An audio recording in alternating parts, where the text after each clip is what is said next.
You're listening to The Endless Party with your hosts, Megan Elijah Armstrong.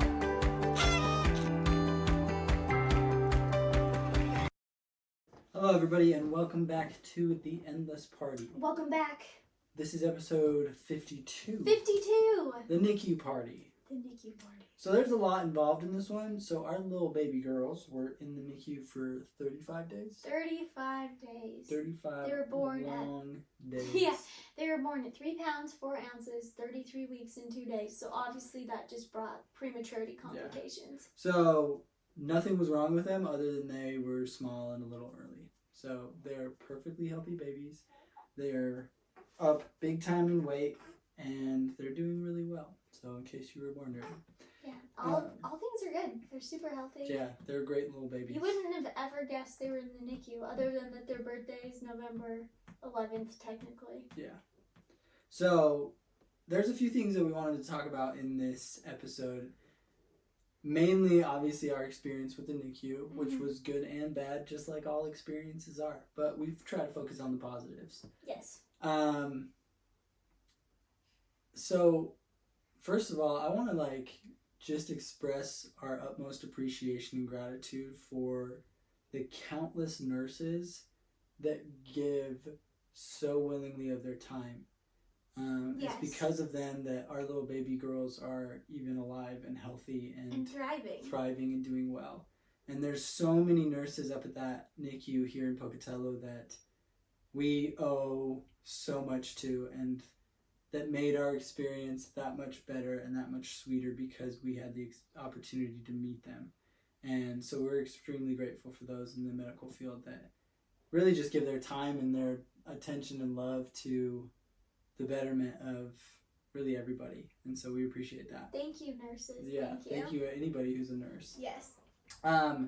So a couple things that as soon as we started going to the NICU, I started to kind of understand a little more, and my understanding was this: the world would be a little better place if we kind of treated it as if it was a NICU.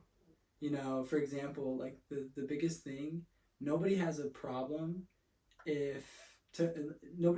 washing their hands if it involves a tiny NICU baby. Nobody has a problem speaking a little softer if it involves a tiny NICU baby. Nobody has a problem being gentle, being kind, if it involves a tiny NICU baby. And there's so many small and simple things at the NICU that we could even use as an example, but those three were immediate. You know, for example, my family, I come from a very rambunctious and loud family in a very real sense. My dad's a very intense guy. I think I've talked about him in previous podcasts, but he was a wrestling coach for 35 years, and because of that, he always sounds like he's coaching, which isn't a bad thing. It's a great thing, but no matter what he talks about, it's passionate. And as soon as he comes into that NICU, he's just this gentle giant. What's interesting is not just him, it's everybody. everybody. It's everybody. There's this certain spirit and peacefulness at the NICU that everybody almost there's a respects sacredness to pretty it. much. You know, and so as soon as we got to the NICU, we had no problem washing our hands. We had no problem talking quieter. I mean, who would, right? And that was our experience, is there wasn't a single soul in that NICU that had a problem with any of the rules or guidelines at that NICU. And so one thing that we've really tried to implement and really moving forward since we've gotten our baby girls home is just the understanding that it is so much easier if there's a tiny baby involved to be a better person. Right. But what's so interesting is that those tiny babies grow up to be people like you and I. So why wouldn't we just treat everybody the same way? The same. Right? Right? Why would we treat a little bit sure. Why would we treat a little baby better than a grown person? Mm-hmm. Shouldn't we give just as much care and attention and love we to should, everybody? Right? And that's but the whole understanding of this is when you reprimand, for example, if somebody's a business owner who's watching or listening to this, or if you yourself are an employee, I'm sure you've been reprimanded, either by, heck, even if you're a student, you've probably been reprimanded by a teacher or a coach or a parent. And there's a time and a place for correction, don't get me wrong, but you can do it with love, you can do it with kindness, you can do it with gentleness, just like you would correct a child, you know. And so why wouldn't we treat them, all people, the way that we treat tiny NICU babies? And don't get me wrong, obviously you're not going to coddle them and all these things that you would with a baby, but you definitely should strive to just be a better person to all people. And that's really what we tried to take away even from the NICU is these nurses were so incredible, but also just the people in general really impacted our lives in a very profound way. And don't get me wrong, we could have taken the bad because there was a lot of things in the NICU that we didn't agree with. But instead we tried to focus on the good. And because of that, I think it's made us better people. Absolutely. I think another thing we learned just at our time, you know, at the NICU is that I don't know how to phrase it, but something we learned is like the importance of befriending everybody. Oh, yeah. And because we spent 35 days in the NICU, and Elijah and I went to the NICU every day for 35 days for half the day. 5 to 6 hours a day. Right? And I mean, let's just talk about really quick what they looked like. So we would get up. Mind you, I'm pumping every 3 hours to make sure that they have enough milk to eat or whatever. But so on top of pumping every day for 6 hours, we took a time out of our day and we'd go up to the NICU and we would hold and love and read and talk to and sing to and try to like bond with our babies.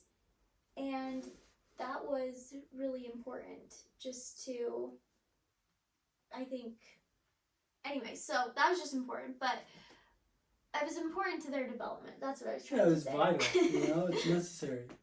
Anyways, but because we were there for 5 or 6 hours every day, we started to like create friends. Like our friends were the NICU nurses and the staff at the NICU. Everybody at the that NICU was our friends. social, because we wouldn't leave we would be home or we would be at the NICU. Right, because we didn't want to get sick, because then you can't see your babies, right? So it was NICU and home. That was anyways, and so something that really helped that experience too was like the power and just like friendship and human connection. And even though like the people there were paid to like take care of our babies and like be around us, you know, like it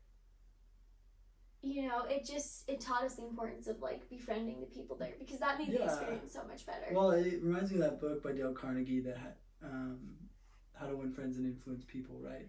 And in no way were we trying to influence people up at the NICU, but we definitely were trying to win friends. And there were small things that we implemented from that book without even knowing it. And I think most people do naturally, if I'm completely honest. Yeah. Like, it's very easy to win friends if you just strike up conversations with people. But it was fascinating to me how warm and friendly those people were right back to us. They reciprocated it. And here's what was crazy, actually. As soon as we started to, like, just really be our authentic selves and be lively in our personalities and really just, like, for example, one of our favorite nurses, her name was Lisa. And there was a couple times that Lisa wasn't our nurse. And so we would just, like, not yell, but, like, a loud whisper to her, be like, Lisa!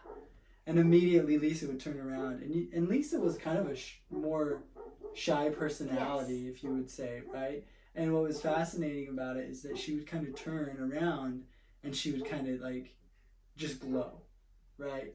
But it was like you're embarrassing me glow. But you could tell that she really appreciated it. And it was just small and simple things like that we implemented, that all of a sudden these people became our genuine friends with them. Like, we've actually ran into a couple of them outside of the NICU now. And we're like, oh my word. We do the same thing. Like, we yell, like, their names, and then all of a sudden they, like, will just brighten up. Because they genuinely were our friends during that time. Well, you could tell, I mean, during that situation, too, it's hard. It's hard on a parent, it's hard on a family to experience that. And these nurses go through it every single day, and they see these babies, and they have just these tender hearts, and so they really feel for the parents. And because of that, there's an even greater bond and a greater connection with these nurses, because you really give them the trust of your baby. Yeah, absolutely. You know, and it's really just an incredible experience in and of itself to have to go through that. Yeah, I was going to kind of talk a little bit more about that. I think I mean, first and foremost, we're so thankful for the NICU and for the hospital because of the hospital, because of the doctors and modern You're medicine, alive, I'm alive and our babies are alive. alive. And not only are they alive, they're happy They're thriving. and thriving, and like we said, there's no indication that they even spent time in the NICU. But I wanted to say a couple things. Number one, I think I had this connotation that if your baby's in the NICU, then they're sick and they're not doing well. And that's what was so interesting about like the atmosphere of the NICU. It didn't feel like we were in this like section of the hospital full of sick babies. What it was is it was a space for these babies to grow and develop. Yeah. And it was kind of so special because we got this extra time with our babies. Instead of them being born at 40 weeks, we had this special time to be with them at 33. Mm-hmm. And that's kind of like the perspective, just the mindset we had as we were there. We got bonus time. We got bonus time. Even nurses and it was so special to watch their development from these 3-pound babies to make it home at almost 5 pounds, right? Mm-hmm. We brought them home at about 4:13, 4:14, basically 5 pounds. But it was so special to like watch that development that you don't get to see when they're in utero. So it was really cool. Yeah, I agree for sure.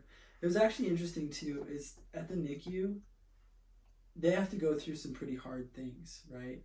Because they have to grow, and in order for that to happen you have to put them in what's called isolates. But it was cool too is the NICU would call it their little houses. Mm-hmm. And like so on the outside of the NICU the little isolates it said my house was changed on this day, or my house was cleaned on this day. And so it was just a lot nicer for even the parents to be able to like, hey, I'm going to put you back into your house after we had to go home for ourselves and everything else. Instead of being like, I have to put you back in your isolate, right, where you're going to be alone by yourself, for the next hours. Instead it was like, I'm going to put you in your little house so you can grow and thrive. Yeah. I think that's kind of touched on the next thing I wanted to talk about, and that was there are so many beautiful things at the NICU, but one of the things that definitely did teach us because of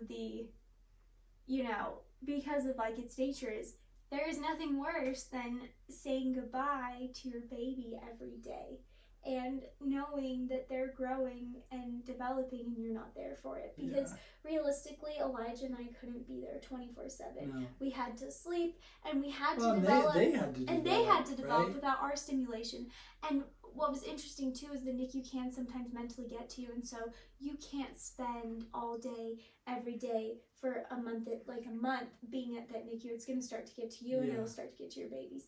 But there was nothing worse. Like, I cried so many times as we were driving away from that hospital because I was like, you were leaving your babies. And it was so sad. And it is really sad, and it's a really hard thing to do. And you do it for 35 days, and any parent who experienced the NICU, completely understands what that means. And I think it's definitely harder on the mother than it is the father, just because the mother had that baby with her 24/7, 365 for 9 months, or in Meg's case, 7 months, and now all of a sudden you just have to leave them.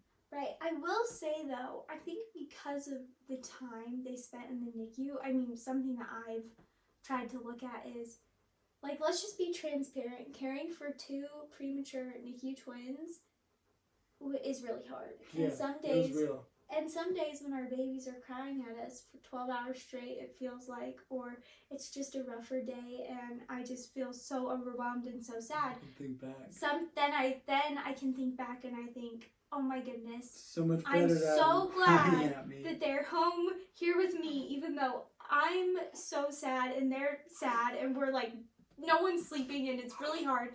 But it's I would rather have them home with me than be up there being taken care of by somebody else. Yeah, absolutely. And so that's I think one of the positives of the NICU experience is that I think it helped prepare us for just the rigor of taking care of twins, because it's hard. It's really hard. Just to give you a prequel into our next episodes, the first 10 days that they got home, we didn't sleep. We really did pull 10 all-nighters. I'm not even playing. It's not an exaggeration. We pulled 10 all-nighters. It was really bad. It's not even funny. I don't know why I'm laughing. It's horrible. But then you look back and really think back to the NICU and you understand how hard it was for you to leave these kids at the NICU. And so all of a sudden those 10 days of no sleep become a little bit easier. Not saying they're easy by any means, because they're not. So hard. They were garbage. Like, I felt like garbage. Meg felt like garbage. It was... Like, we are very optimistic people, and I was at so my depressed. wits' end. I was so I'm depressed. so good at keeping my cool, but we were both like, I hated everyone. life is horrible. I hated everything. We should have never got married. We We shouldn't have had kids. It really was that know. bad. Sleep okay. Like, it was Also, this was actually really what? funny. Just real quick, then you can go. One of Meg's aunts actually had a baby at the same time. So she had one baby, and we've kind of been texting back and forth with her. Yes. And she's hilarious, but she sent a message, and she's like, I just sent you guys a message that I had a conversation with my husband over text, and I highlighted the important parts. And all she highlighted was, this is really hard. And then her husband. This is so hard. And then her husband said, yeah. Anyways, yeah. So anyways, it's hard. But that doesn't mean that it's not worth it, or that we don't really appreciate these little balls of joy and these blessings, because they are a blessing and they are so great. And it's in the hardship that it makes them so meaningful, because we have worked really hard to keep them alive and keep them here with us. I will say, also, I think we can talk a little bit about this in this episode. So eventually we did bring them home, and like we explained, 10 days of no sleep. I think the hardest, for me, the hardest part of being a parent is actually the sleep deprivation. I feel like I could, if I never had to sleep, I feel like I could manage easily our babies like so much better. But the fact is that I need sleep and regeneration. And when you don't get sleep, it just makes everything these balls so of dark. joy turn into demons. Right? What? And it's not to say that they are demons. It's just because you are slow sleep What really deprived. happens is you become the Yes, demon. you become the demon. Not That's them. exactly. You're But the demon. but in your head, you're like, you are a nightmare. But they're not. They're really not. They're just such babies, good right? And they're babies. actually really good babies. But in your head, because you're so sleep deprived, you become a monster. Yes. And so it's interesting, and that is really the hardest part about being a parent, is the sleep deprivation. That's what I think. That's what I've learned. Oh, absolutely. Because of that, that's what makes you turn into a monster. Absolutely. And I think that's what makes everything just That's what makes anybody a monster. Like, think about it. Why is sleep so crucial to I don't the know, human? but it is necessary. And I just don't, honestly, also, this experience has, like, given me so much respect for people with multiples, especially single mothers. I don't know how single mothers of multiple babies, like, that's so hard. I don't know how it's even possible. Like, you have to have help. You know? Yeah. Like, you have to. Like, if there wasn't two of us, like, she would have to go call her mom up, I or would go need some help. live in Arizona for a while. Like, you have to have help. Like, it's really intense. Right. I think another thing I just wanted to share about this whole experience of labor, delivery, and then having these NICU twins is that there was so much good that came out of it. And because of this experience, we were able to be, like, we were really humbled by the support and love that we felt from so many different people. Oh, yeah. And I just want to express my gratitude for all those individuals who have been so generous and who have, like, taken time to love and support our family through this time. Yeah, it was incredible. Such a blessing, for I sure. honestly felt like, I don't want to cry, but I honestly felt like I didn't have any friends or, like, people that cared about us here. And I was so wrong, because through this experience there have been so many people that have come and just supported our family and been here for us and been there for me to cry, or just to listen, or just to, you know, bring us dinner or give us a nice baby gift. And I just have been so grateful for all of those like people who have been like angels in our lives and like blessings. For sure. I get the one thing I actually wanted to add in the NICU party episode is this too. If you are a parent that's experiencing the NICU and you don't agree with something the doctor or the nurses are doing, it is within your right to say something.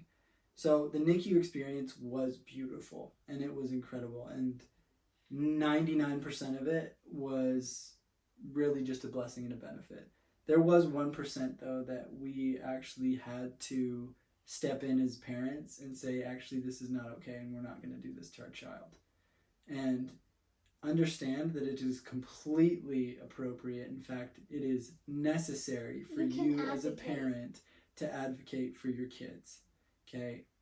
And thank heavens we just have good parents of our own that really helped us to kind of be like, hey, like, so this is what's going on. What would you do?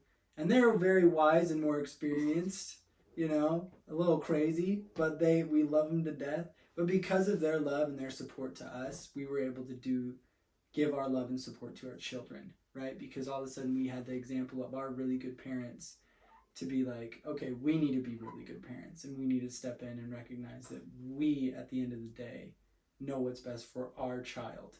And so that's one thing I wanted to really emphasize, is that if you do have a child, even if it's not a NICU baby, and something is going on in their life that you don't agree with, say something.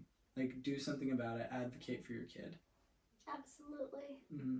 I think I just wanted to close this episode with just my new understanding and appreciation for all parents. Yeah. And first of all parents, but second of all women. And if you are a mother who is experiencing birth and delivery and parent who's experiencing that first couple months of a newborn baby, I just wish I could empower you through the screen that, you know, you are strong and you are brave and you can work through this, and you can, like, you can do it. Yeah. You can. And there are moments where it doesn't feel like you can, and that you don't think that you are enough, but you are all that your baby needs. Mm-hmm. And you're enough, and you can do it. No, absolutely. So, I mean, hats off to all parents, because it puts it in perspective, having a kid, one, how much your parents love you, and two, how much respect and admiration you have for anybody that's willing to have a child. Yeah. You know, husband and wife, like, whoever you are, like, it's a big deal to have a kid. And so all power to you and all respect to you, for sure. Absolutely. All right, I think that's all I wanted to talk about today. So that was the NICU party. If you've had your own experience with the NICU, let us know. Like, or if you were a NICU kid yourself, let us know. Because if there's any twins out there, I'm sure they would like to hear about it someday. Not right now, because they don't understand. But eventually. And lastly, go listen to our other episodes. Let us know what you think. And until next time, thanks, guys. Peace. See ya. You've been listening to The Endless Party. Please feel free to join us over at our website, theendlessparty.com, for more of our content. Also, we would love to hear from you. Leave some comments and let us know what you're interested in us talking about. Seriously, like, subscribe, leave a 5-star rating, whatever it is the platform says to do, so that we can keep partying together.